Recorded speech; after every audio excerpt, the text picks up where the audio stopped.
நண்பர்களுக்கும் இந்த அழைப்பினை ஏற்று இங்கு கலந்து கொண்ட உங்கள் அனைவருக்கும் உங்களது நன்றியை முதற்கண் தெரிவித்துக் கொள்கின்றோம். ஆரம்பமாக நாங்கள் எங்களுடைய போராட்டத்திலே இறந்த அனைத்து போராளிகளுக்கும் சொல்லனா துயரங்கள் கூடாக இழந்த எங்கள் உடன்பிறப்பான மக்களுக்கும் மற்றும் தலைவர்களுக்கும் அஞ்சலி செலுத்துமுமாக 2 நிமிடம் மௌன நேரம் அனுப்பி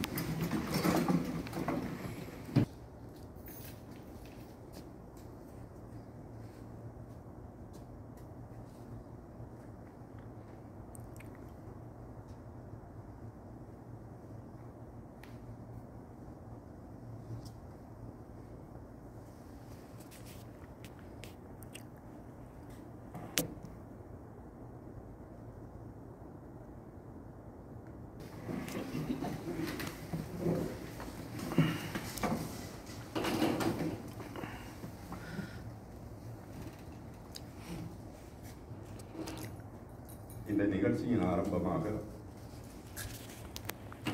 கடந்த சில மாதங்களுக்கு மேலாக தமிழ் தேசிய கூட்டமைப்பினர் மாகாண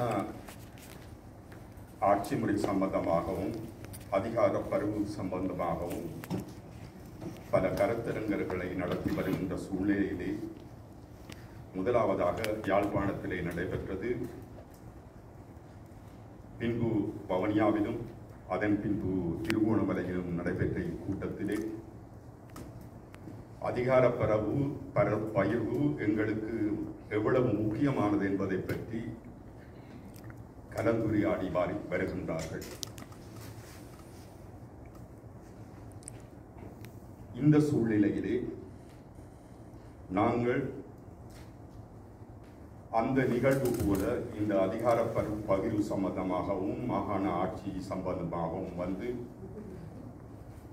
கனடாவில் இருக்கின்ற தமிழ் மக்கள் மத்தியிலே இந்த உரையாடலை கொண்டு போக வேண்டிய தேவை இருக்கின்ற காரணத்தினால் இந்த கூட்டத்தை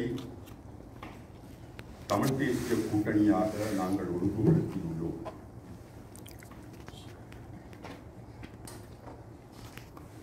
இக்காலகட்டத்திலே நான் சில கருத்துக்களை மாத்திரம் உங்கள் முன்வைக்க விரும்புகின்றேன். ஒன்று, எங்களுக்கு இன்றும் ஞாபகம் இருக்கின்றது, நாங்கள் தமிழ் ஈழ தேசிய கீதம் பாடும் பொழுது 35 லட்சம் மக்கள் என்று அந்த நேரத்திலே 80 கடைசி பகுதியிலே 80 காலப்பகுதியிலே நாங்கள் அதை பாடினோம். அன்று இருந்த மக்கள் 35 லட்சம் பேர் ஒரு தேசிய இனமாக இருந்த அந்த சூழ்நிலை மாறி பல சகாப்தங்களுக்கு பிறகு இன்று 3 தேசிய இனங்களாக பிரிந்து அந்த 3 தேசிய இனங்களும் உரிய எங்களுடைய பங்கு 3இல் ஒரு பாகமாக இருக்கிறது. 1980ஆம் ஆண்டளவில் யாழ்ப்பாணத்திலே 8 லட்சத்துக்கு மேற்பட்ட மக்கள் வசித்தார்கள். அந்த அளவு மக்கள் அந்த பகுதியிலே இருப்பார்கள் இருந்தால் இன்றைக்கு 11 லட்சம் மக்களாக இருந்திருப்பார்கள். நாங்கள் பலம் கூடியவர்களாக இருந்திருப்போம். என்று 3 பிரிவான மக்கள், அந்த 3 பிரிவான மக்களையும் ஒரு கருத்துப்பாட்டுக்குள் ஒரு பரிமாணத்திற்குள் கொண்டு வருவது அவ்வளவு சாத்தியமானதில்லை இல்லை. அப்படியான சூழ்நிலைக்கு நாங்கள் இன்று பலகீனமாகிவிட்டோம். ஆகவே அந்த குறைந்து போகின்ற மனித வளம், முதலாவதாக இந்த மனித வளம் எங்கள் பகுதியிலே குறைந்து போய் கொண்டிருக்கின்றது. அதை எப்படி நாங்கள் நிவர்த்தி செய்வோம் என்பது எங்களுடைய கேள்விக்குறியாக இருந்து கொண்டிருக்கிறது. அடுத்ததாக இந்த மாகாண சபை அமுலாக்கப்பட்ட நேரத்திலே 1987ஆம் ஆண்டளவில் திருகோணமலை திருகோணமலையில் எங்களுடைய முதலமைச்சரின் பிரதம செயலகமும் அத்துடன் அதையொட்டிய அறியல் குழு அதை தொடர்ச்சியாக நிர்மாணிப்பதற்கான அந்த மாகாண சபைகளை நிர்மாணிப்பதற்கான வழிமுறைகளை அங்கு இருந்துதான் நடத்தப்பட்டன ஆரம்ப காலத்திலே. இன்று அங்கிருக்கின்ற மக்கள் தொகை எவ்வளவு தூரம் குறைந்திருக்கின்றது என்பதை பாருங்கள். எங்களுடைய சரியான சந்தர்ப்பங்கள் அனைத்தையும் நாங்கள் தவறவிட்டுவிட்டு இன்று இந்த மாகாண சபை மாகாண ஆட்சி முறையை வந்து நிறுவுவதற்காக நாங்கள் இன்று கலந்துரையாடி கொண்டிருக்கின்றோம் என்பது எவ்வளவு ஒரு மோசமான நிலை என்பதை நாங்கள் உணர்ந்து கொள்ள வேண்டும். ஆகவே எங்களுக்கு மூலோபாயத்தில் பல விஷயங்கள் இருக்கலாம். நாங்கள் இதை மீறி சமஷ்டியோ அல்லாட்டிற்கு அதற்கு மேலாகவோ பெறக்கூடிய பல வழிமுறைகள் இருந்தாலும் அது மூலோபாயமாக கருதி தந்திரோபாய ரீதியிலே இந்த மாகாண ஆட்சி முறையை நடாத்துவதற்கு நாங்கள் எல்லோரும் ஒற்றுமையாக நாங்கள் எல்லோரும் அந்த ஒற்றுமைக்கு வழி சமைப்பதாக அமைய வேண்டும் என்று நான் இந்த நேரத்திலே கேட்டுக்கொள்கின்றேன்.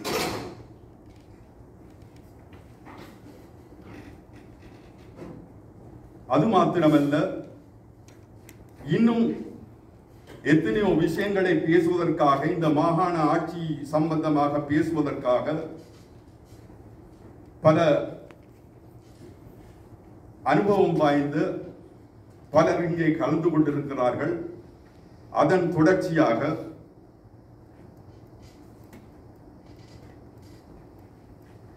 முதலாவதாக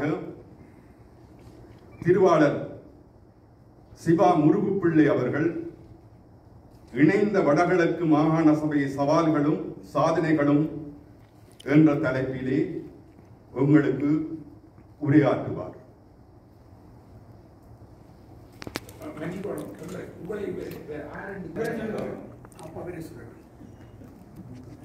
நீங்கள் யாரு சொல்லுங்க, உங்களோட பேரை சொல்லு. சமூக ஆர்வலர், சமூக செயற்பாட்டாளர். நான் இது தற்பொழுது தற்சமயம் வந்து DP11 சொல்லுகின்ற புலோட் இயக்கத்தின் அமைப்பாளராக கனடாவிலே நான் பொறுப்பாகி இருக்கின்றேன். அதுதான் என்னை பற்றிய அறிமுகம். நான் ஆரம்ப காலத்திலே இருந்து பல பழைய தோழர்களோடு நான் பழகி இருக்கிறேன், சிநேகமாக இருக்கிறேன். அவர்களோடு நான் சேர்ந்து செயற்பட்டிருக்கின்றேன் என்றதையும் சொல்லிக்கொண்டு அடுத்ததாக டாக்ஸி மன்னிக்கவும். அடுத்ததாக திருவாளர் சிவா முருகுப்பிள்ளை அவர்கள்.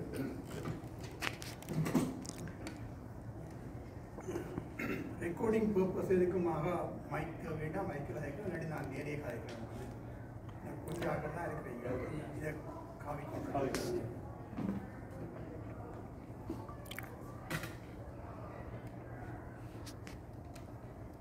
ஒரு அவசியமான அழகான மாலை பொழுது பல விடயங்களை பல ஆண்டுகளாக உற்று நோக்கி அதில் ஆர்வத்துடன் ஈடுபட்டு கொண்டிருக்கும் சபையோர்கள் இதை விட பேசுவதற்கென்று வந்திருக்கும் பத்திரிகை ஊடக பத்திரிகை எழுத்தாளர்கள், சமூக ஆர்வலர்கள், அரசியல் செயற்பாட்டாளர்கள், இதற்கப்பால் ஈழத்திலிருந்து வந்திருக்கும் யதீந்திரா அவர்கள் என்று ஒரு கனதியான கூட்டம் இதில் இருக்கின்றது. நான் பேச விளையும் விடயம் இங்கிருக்கும் பலருக்கு 95% ஏற்கனவே தெரிந்தது. அவர்களுக்கு அதன் அடிப்படையில் ஒரு புரிதலும் ஒரு விதமான கருத்தும் இருக்கும். ஆனால் அவ்விடயங்களை எனது பார்வையில் எனது புரிதலின் அடிப்படையில் நான் முன்வைக்கலாம் என்று இருக்கின்றேன். இந்த கருத்தரங்கில் ஒரு சிறப்பு என்னென்றால், ஆரம்பமே அமர்க்கரமாக அருமையாக இருந்தது. இவ்வளவு தெளிவாக இலங்கையில் இலங்கையில் வாழும் சிறுபான்மை இன மக்கள் அது சார்ந்த உரிமை போராட்டம் சம்பந்தமாக என்ன யதார்த்தத்துக்காக ஊடாக நாங்கள் கடந்து வந்திருக்கிறோம், எதற்கூடாக நாங்கள் பயணித்திருக்கிறோம் வேண்டும் என்பதை கத்திர சுருக்கமாக அழகாக உறுதியாக எடுத்து சிறப்பான பாராட்டை நான் நினைக்கிறேன். நிச்சயமாக அருமையாக இருக்கிறது. நாங்கள் செய்திருக்க வேண்டிய செய்ய வேண்டிய விடயங்கள் பலரை அவர் தனது 2 நிமிடத்தில் முழுமையாக சொல்லிவிட்டார். அவை அந்த கருத்தியலுக்கு மறுதளித்துக் கொண்டு அதற்கு வெளியாக நாங்கள் இதில் பேசலாமா என்று சொன்னால் இல்லை என்பதுதான் யதார்த்தம். நாங்கள் கட்டியிருக்கும் கோவணத்தை பட்டுவாட்டி கனவில் தொலைப்பதை விட கோவணத்தை இறுக்கி பிடிப்போம் என்பதுதான் ஆரம்ப புள்ளியாக இருக்க வேண்டும். 1972ஆம் ஆண்டு பட்டுக்கோட்டையில் TUF என்றிருந்த தமிழர் யுனைடெட் ஃப்ரண்ட், தமிழர் ஐக்கிய முன்னணி, தமிழர் விடுதலை கூட்டணியாக மலையகத்து தொண்டமானின் தோட்ட தொழிலாளர்களையும் இணைத்து பன்னாகத்தில் பிரகடனப்படுத்தப்பட்ட தனிநாடு தமிழீழம் என்பதுதான் பலராலும் மறக்கப்பட்ட மறந்து போன ஊர்வாகத்துறை சுயாட்சி கழக நவடத்தை மீறிய முதலாவது தனிநாட்டுக்கான கோரிக்கையாக பார்க்கப்படுகின்றது. அந்த பிரகடனம் என்பது அதற்கு முதல் 70 ஆரம்ப காலகட்டத்தில் நடைபெற்ற இலங்கை பொதுத் தேர்தலில் தமிழ் தரப்புக்கு, அதிலும் சிறப்பாக தமிழ் தரப்பில் தேர்தலில் இருந்த மிக முக்கியமான உறுப்பினர்களுக்கு கிடைத்த தோல்வியில் இருந்து தங்களை மீட்டெடுத்து தமது கட்சியை தகவமைத்துக் கொள்வதற்காகவும் அது சார்ந்த வசதி வாய்ப்புகளை தொடர்ந்து அனுபவிக்கணும் என்பதற்காக தான் பெரும்பாலும் அந்த கூட்டணி தமிழர் விடுதலை ஐக்கியம் முன்னணி என்று சொல்லி அமைக்கப்பட்டது. ஆனால் அதற்காக இலங்கையில் வாழும் சிறுபான்மை மக்களுக்கு போராடுவதற்குரிய தேவைகள் இருக்கவில்லை என்பது நான் சொல்லவில்லை, இருந்திருக்கின்றது. ஆனால் அதற்கான ஒரு தூரநோக்க பார்வையோ, அதற்கான திட்டமிடலோ, அதற்கான ஆழமான பார்வையோ அந்த பாராளுமன்ற தேர்தல் அமைப்பிற்குள் இருந்த அமைப்புகளுக்குள் இருந்தது என்றால் இல்லை என்றுதான் சொல்ல முடியும்.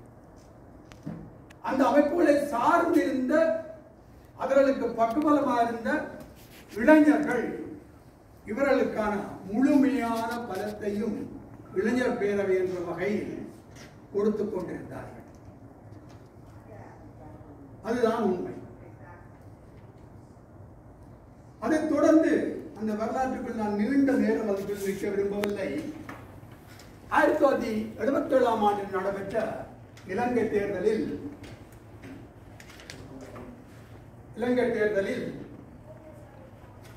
தமிழர் விடுதலை TLF 18 ஆசனங்களை பெற்று ஸ்ரீலங்கா சுதந்திர கட்சியை பின்னுக்கு தள்ளி எதிர்கட்சி அந்தஸ்தை பெற்றுக்கொள்ள ஜெயவர்தனா தாராள பொருளாதார கொள்கையை, திறந்த பொருளாதார கொள்கையை அறிமுகப்படுத்தி மிக பெரும்பான்மையுடன் ஆட்சி அமைத்து ஜனாதிபதி முறைமையை கொண்டு வந்தார். ஜனாதிபதி முறையை கொண்டு வந்தார். அமதலிங்கம் ஐயா எதிர்கட்சி தலைவராக இருந்து தமிழ் பேசும் மக்களுக்கு அப்பால் மொரட்டுவ பல்கலைக்கழக மாணவர்களின் போராட்டத்தை நிறுத்தி வைப்பதற்காக சிங்கள பகுதிக்கு சென்று அந்த போராட்டத்தை நிறுத்தி வைத்த பெருமைகளை போன்ற விடயங்களையும் தென்னிலங்கையில் கொண்டிருந்த ஒரு தமிழ் தலைவராக தன்னை அடையாளப்படுத்திக் கொண்டார். அது உண்மை. ஆனால் தீவிர வலதுசாரியாகத்தான் இருந்தார். 80 காலகட்டங்களில் சிவப்பு புத்தகங்களை இடதுசாரி கருத்தியல்களை உமதாக்கிக் கொண்டு மேதின கூட்டங்களும் பல்வேறு மக்கள் மத்தியில் உள்ள சிறு சிறு குழு கூட்டங்களை நடத்தின பொழுது தம்பிமார் சில பேர் வெளிநாட்டில் இருந்து சிவப்பு புத்தகங்களை கொண்டு வந்து இங்கு குழப்பங்களை விளைவிக்க பாய்கிறார்கள் என்று 1965 ஆண்டு சங்கானையில் நடந்த சாதி மறுப்பு போராட்டத்துக்கு எதிராக சொல்லப்பட்ட அதே சங்கானை என்ற அதே மாதிரியான சுலோகங்களை சொல்லி மறுதளித்து தெரிந்தவர் தான் அப்பா பிள்ளை அமுதலிங்கம் அவர்கள் கூட்டம்.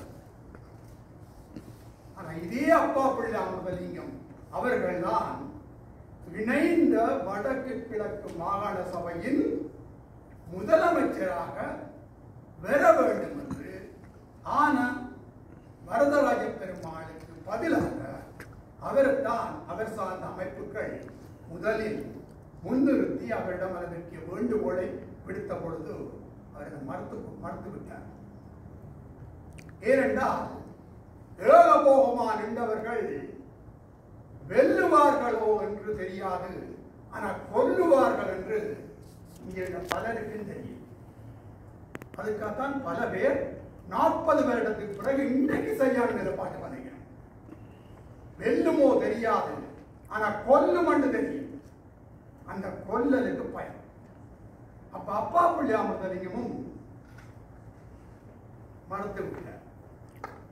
ஆனா என்ன சோகம் என்றால் இதே அப்பா பிள்ளை அமுதலிங்கம் நாங்கள் இந்த சம்பவத்துக்கு மிக சிறிது காலத்துக்கு பிற்பாடு யாரையோட தான் பகைத்துக் கொள்ளக்கூடாது, யாரோட தான் முரண்பட்டு போகக்கூடாது என்று சொல்லி அந்த முடிவில் பின்வாங்கினாரோ அவர்களாலேயே கொல்லப்பட்ட பொழுது அவரின் இறுதி ஊர்வலத்தை நடத்தியவர்கள் நாங்கள்.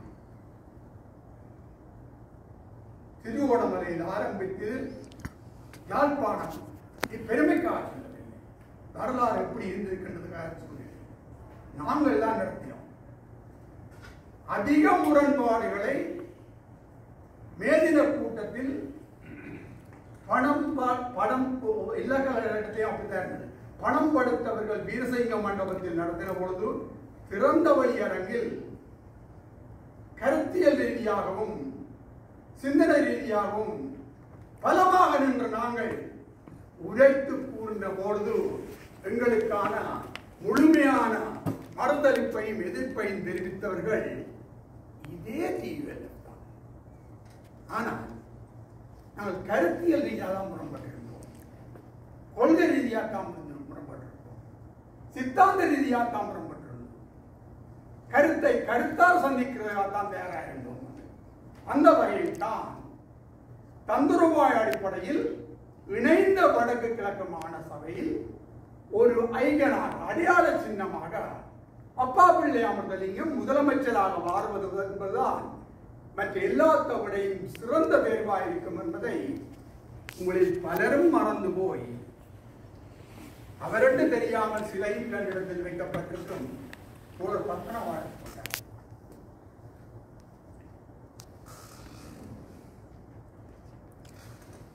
இன்றைக்கு நாங்கள் பிராயச்சித்தம் அல்லது பாவ மன்னிப்பு கேட்கணும் என்று சொன்னால் நான் ரொம்ப விரும்பும் தலைவர் என்பதற்காக அல்ல,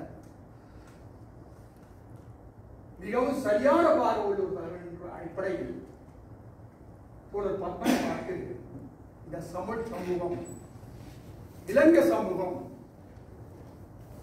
ஒரு சிலருக்கு கௌரவித்தவர். அந்த அமைப்பு தன்னளவில் அவர் என்று சொல்ல முடியாத அளவுக்கு யுத்த காலத்திலேயே திருவோணமலையில் ஒரு சிலையும், யுத்தம் முடிந்த பிற்பாடு வவுனியாவில் ஒரு சிலையும் வைத்திருந்தாலும் கூட அது அவருக்கான அடையாளமாக விழுதவில்லை என்பது எனக்குள் இருக்கும் மனக்குறை. ஆகவே இன்று தலைவர் சொன்ன அந்த விடயம் நாங்கள் எங்கே இருந்து ஆரம்பிக்கணும், எங்கே இருந்து ஆரம்பித்திருக்கோம், என்ன சூழ்நிலையை பாவித்திருக்கோம், எங்க வந்திருக்கின்றோம் சமஸ்கிருதத்தை என்று சொன்ன எல்லாத்துக்குமான அங்கீகாரமும் உடன்பாடும் ஏற்புடைமையும் இருக்குமா இருந்தால் இதை தந்துருவ அடிப்படையிலையும் தத்துணிவோடையும் ஐக்கிய முன்னணியாகவும், மிக மிக முக்கியம் ஐக்கிய முன்னணியாகவும், ஏக தலைமை அல்ல, தனித்தலைமை அல்ல. தமிழ் மக்கள் கேட்கின்றார்கள், தமிழ் மக்கள் ஒன்றுபட வேண்டும், ஒற்ற தலைமையில் வேண்டும். ஒற்ற தலைமை என்பது பிழையான விஷயம்.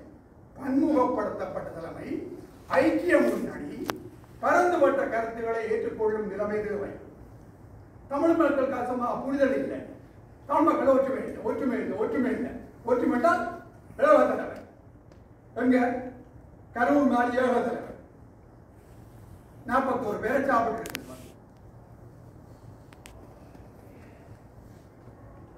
77ஆம் ஆண்டு அப்பா பிள்ளையா முதலிங்கம்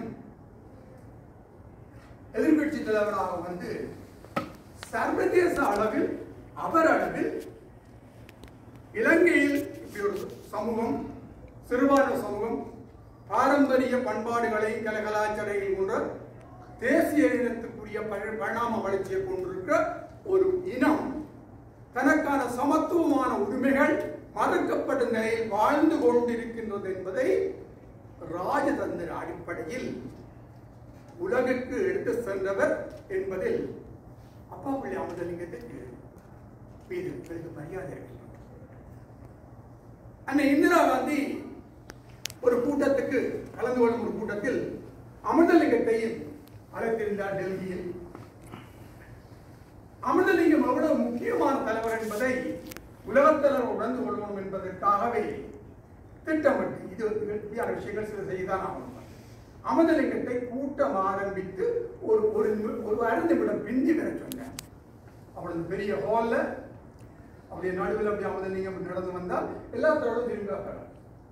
யார் அந்த தலைவர்? அதற்குரிய பண்புகள் அவரிடம் இருந்தது. அவர் தீவிர வலதுசாரி, நான் தீவிர இடதுசாரி. ஈழத்து போர், ஈழத்து பிரச்சனை, உலக பிரச்சனை, இலங்கை பிரச்சனை, இந்த வலதுசாரிகளுக்கும் இடதுசாரிகளுக்கும் உள்ள பிரச்சனை. ஈழத்தில் வலதுசாரிகளை தூக்கி பிடிச்சு இடதுசாரிகளை இல்லாமல் பண்றது என்பது மேற்குலகின் மேற்குலகு சார்ந்த சித்தாந்தத்தின் போரில் இன்று வரை இடதுசாரிகள் மேலிருந்து வரவில்லை. அதுதான் உண்மை. அதை இல்லாமல் செய்வதற்கு உள்ளபடி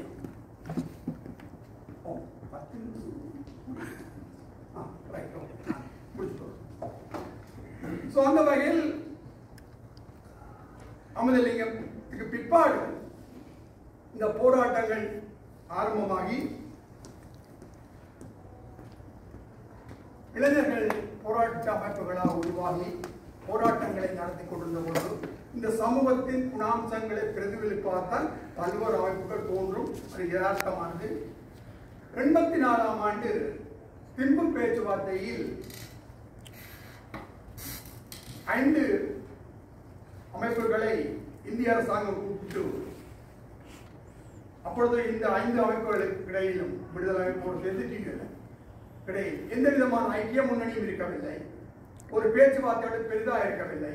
ஆனால் அவர்கள் தங்கியிருந்த 2 நாளில் அவர்களுக்குள் ஒரு ஐக்கிய முன்னணி உருவாகி ஒருமித்த கருத்தை வைக்கிறது என்ற 4 அம்ச கோரிக்கையை வைத்து இந்திய அரசாங்கத்தின் தமிழகத்துக்கு தமிழ்நாட்டுக்கு தவிர வேறு ஏதாவது நீங்க ப்ரொபோசலை முன்வைங்கோ, அப்பதான் பேச முடியும் என்பதற்கு முன்வைக்கப்பட்ட 4 அம்ச கோரிக்கையையும் ஹெக்டர் ஜெயவர்தனாவை திருப்பியோட வைத்த அந்த நிகழ்வு தான் இன்று வரை அதற்கு முன்பும் பின்பும் தமிழ் பேசும் இலங்கை தமிழ் சமூகம் பலமாக இருந்தார். இதற்கு முதலும் இல்லை, இதற்கு பிறகும் இல்லை.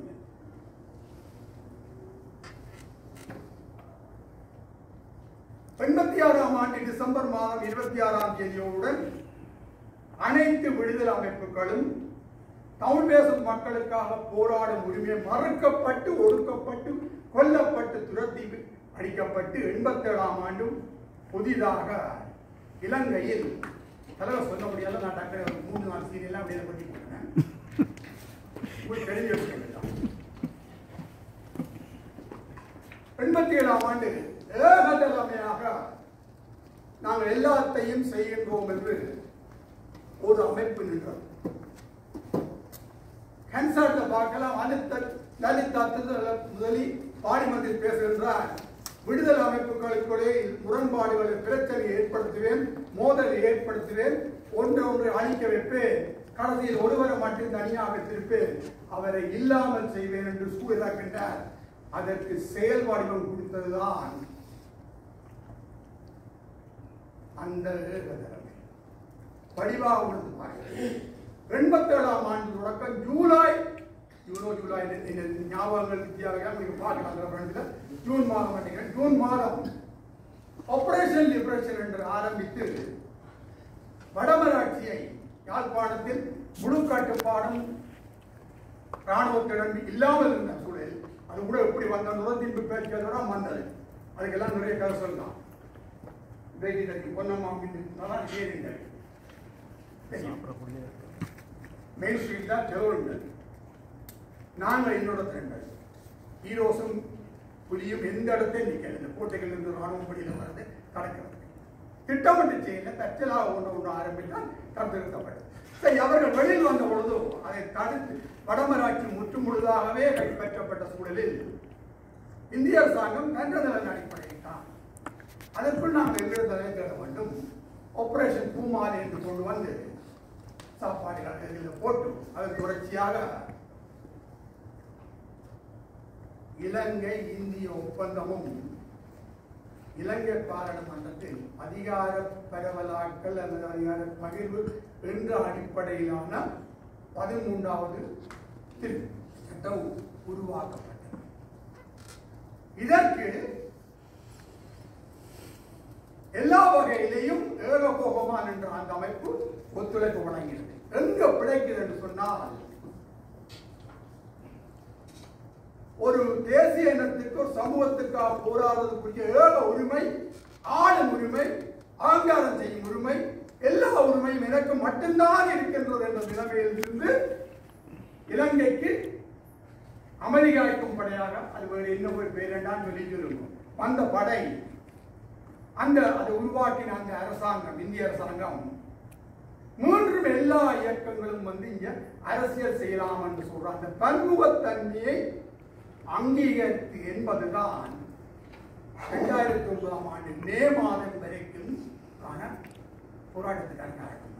அந்த ஏக தலைமை தொடர்ந்தும் ஏற்கப்பட்டு மற்ற எந்த அமைப்பும் இலங்கையில் வர முடியாது என்று உலகத்தில் எந்த நாட்டிலும் இல்லாதானோ உலகத்தில் எந்த நாட்டிலையும் விடுதலை அமைப்பு இன்னொரு விடுதலை அமைப்பை சில முரண்பாடு வந்திருக்கும். இப்படி தடை செய்ததாகவோ ஏகமாக இருந்ததாகவோ இல்லை.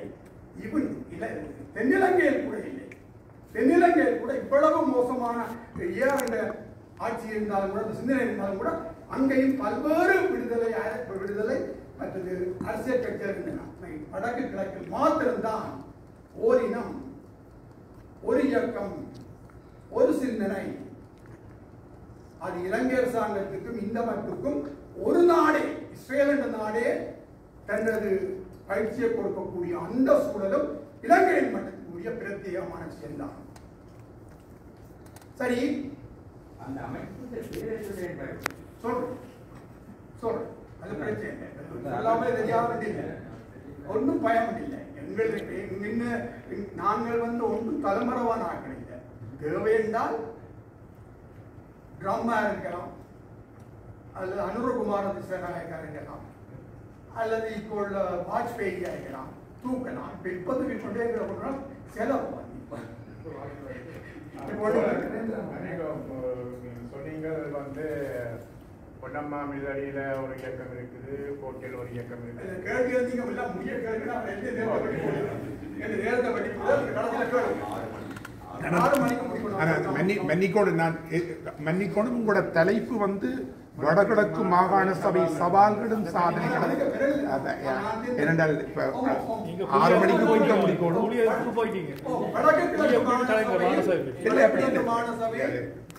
நிறைய கேட்கிற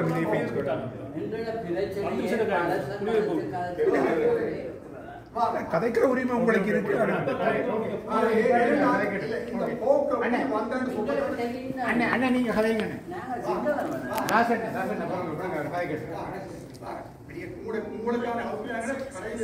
நீங்க கதைங்க.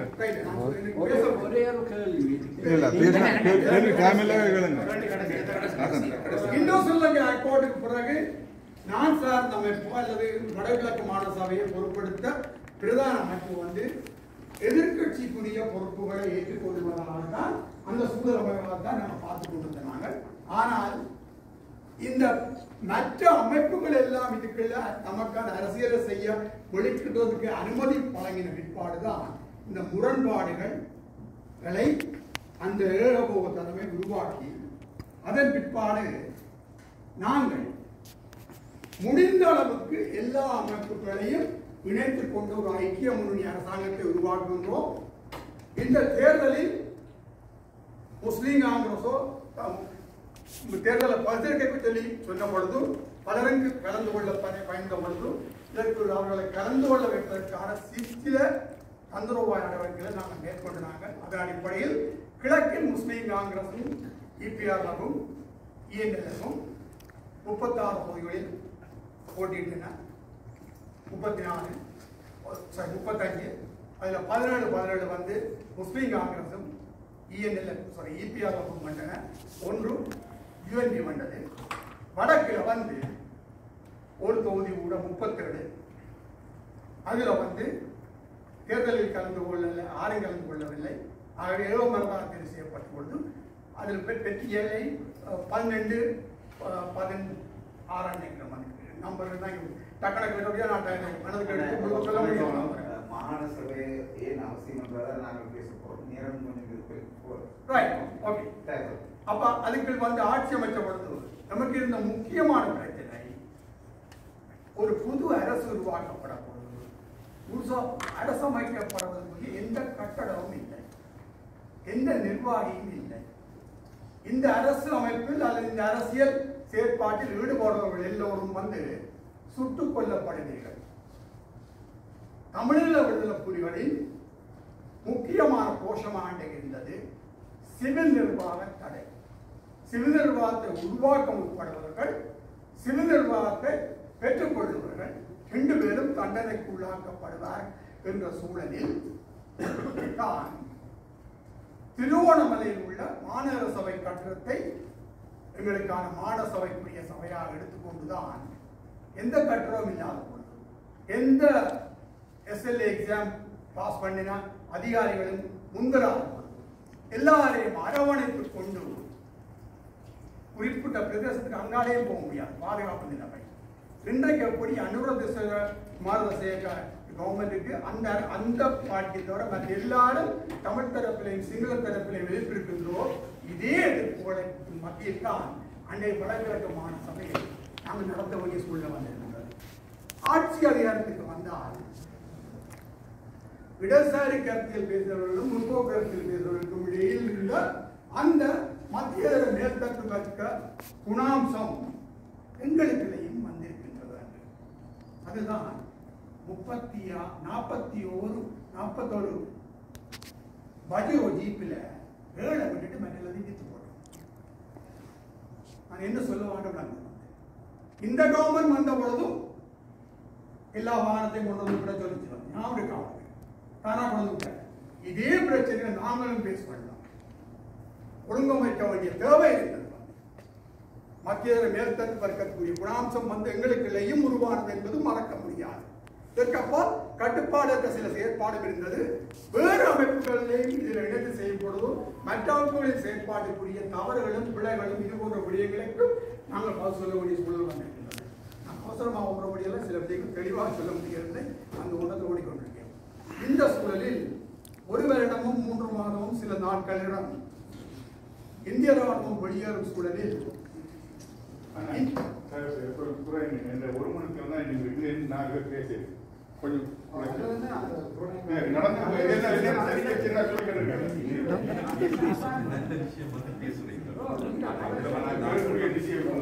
இந்த மாகாண சபை ஆட்சி முறையின் அவசியம்.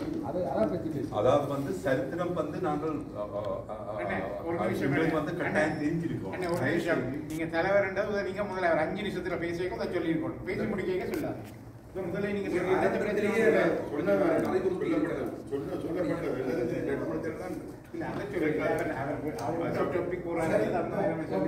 எப்படி ஒரு ஒத்துழைப்பு இல்லாத சூழலில் வந்து மாகாண சபை நடத்தக்கூடிய ஒத்துழைப்பு உள்ள சூழலான நிலையில் நாங்கள் 19ஆம் திட்டத்தை முன்மொழிந்து இதை ஒரு வருடத்தில் நிறைவேற்ற முடியாவிட்டால் நாங்கள் ஒரு தனியார்கள் பிரயோகப்படுத்த வேண்டிய அடிப்படையில் நாங்கள் எங்களது ஆட்சியை முதல் இப்படி ஒரு அரசாங்கம் இல்லாமல் போனால் எந்த வழக்கு மாற்றவை இல்லாமல் போனால் மீண்டும் இப்படியான ஒரு உருவாக்க முடியாத என்பதற்காக எங்கள் உறுப்பினர்கள் அவ்வளவு பேரையும் நாங்கள் தமிழக விடுதலைக்காக அப்படியே பரிமாறிக்கொள்கின்றோம். அவர்கள் அந்த ஆட்சி தொடர வேண்டும் என்று சொல்லி அந்த ரிக்வெஸ்டை 2-3 தரப்புகளால் வெளியிட்டோம். ஒரு உயிர்வாழம் SLM தனிப்பாடல் திட்டத்தையும் அவர்களால் அனுமதி செய்யப்பட்டது. என்றால் இது அப்போ போனால் திரும்ப இப்படியான சூழலை உருவாக்குவது கஷ்டம் என்பதற்காக செய்யப்பட்டு நாங்கள் வெளியேறதுதான் உண்மை. நன்றி.